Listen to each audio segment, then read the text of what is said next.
ஒருத்தன் செம்ம ஆவேசமா இருக்கான், எவனா இருந்தாலும் வாடா பாத்துக்கலான்னு ஒரு மாஸ் ஹீரோ மாதிரி போர்க்களத்துல நிக்கிறான். ஆனா அடுத்த 5வது நிமிஷம் அதே ஆளு அப்படியே தளர்ந்து போய் கையில இருக்கிற ஆயுதத்தை கீழே போட்டுட்டு கண்ணீர் விட்டு அழறான். மகாபாரத போர்ல அர்ஜுனனுக்கு அப்படி என்னதான் ஆச்சு? கிருஷ்ணர் ஏன் அர்ஜுனனை தேற்றாம அவனை இன்னும் குழப்பத்துல தள்ளினாரு? நம்ம பார்க்க போற 24 மற்றும் 25வது ஸ்லோகங்கள் தான் பகவத்கீதையோட அந்த மாபெரும் டேர்னிங் பாயிண்ட். வாங்க டீப்பா பாப்போம். சஞ்சய உவாச்ச ஏவ முக்தோ ஹ்ருஷிகேஷோ குடாகேஷேன பாரத சேனையோருபயோர் மத்தியே ஸ்தாபயித்வா ரதோத்தமம்.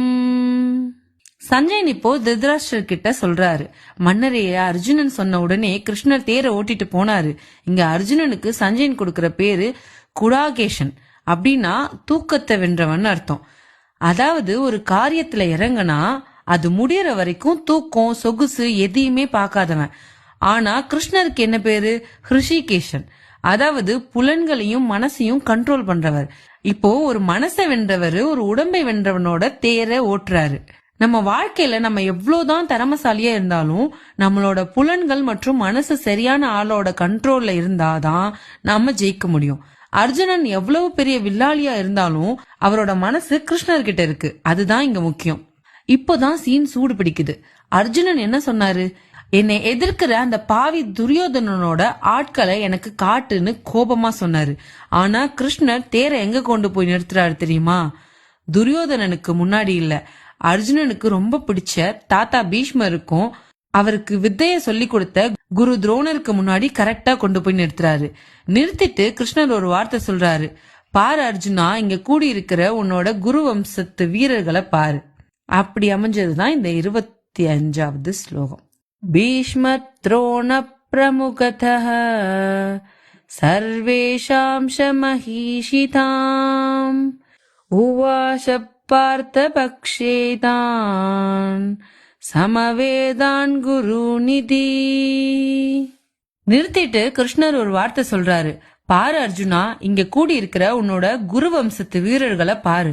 கிருஷ்ணர் இங்க ஏன் எதிரிங்கிற வார்த்தையை யூஸ் பண்ணல, ஏன் குரு வம்சம்னு சொல்றாரு? இதை புரிஞ்சுக்க ஒரு குட்டி உதாரணம் சொல்றேன்.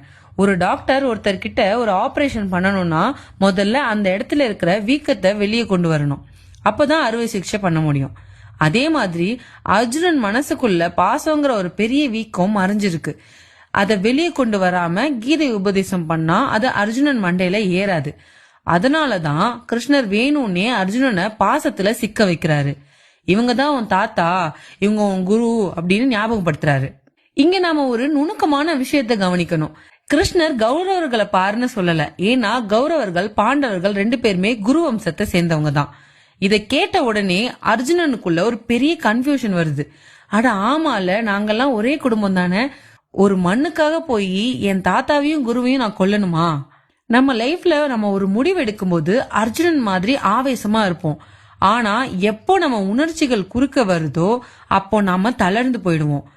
கிருஷ்ணர் நமக்கு கத்துக் கொடுக்கிற பாடம் என்னன்னா, சரியான நேரத்தில் சரியான இடத்தை தேர்ந்தெடுக்கிறது. கிருஷ்ணர் தேரை நிறுத்திய இடம் தான் அர்ஜுனனை யோசிக்க வச்சது. யதார்த்தத்தை சந்திப்பது, பிரச்சனையை நம்ம நேருக்கு நேர் ஃபேஸ் பண்ணாதான் அதுக்கு தீர்வு கிடைக்கும்.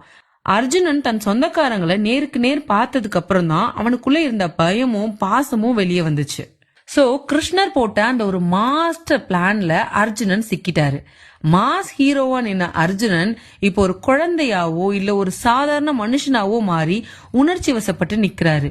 இதுக்கப்புறம் அர்ஜுனன் என்ன பேசினாரு, அவர் உடம்புல என்னென்ன மாற்றங்கள் நடந்தது, வில்ல கீழே போடுற அளவுக்கு அவர் அப்படி என்ன சொன்னாரு, அத அடுத்த ஸ்லோகங்கள்ல பாப்போம்.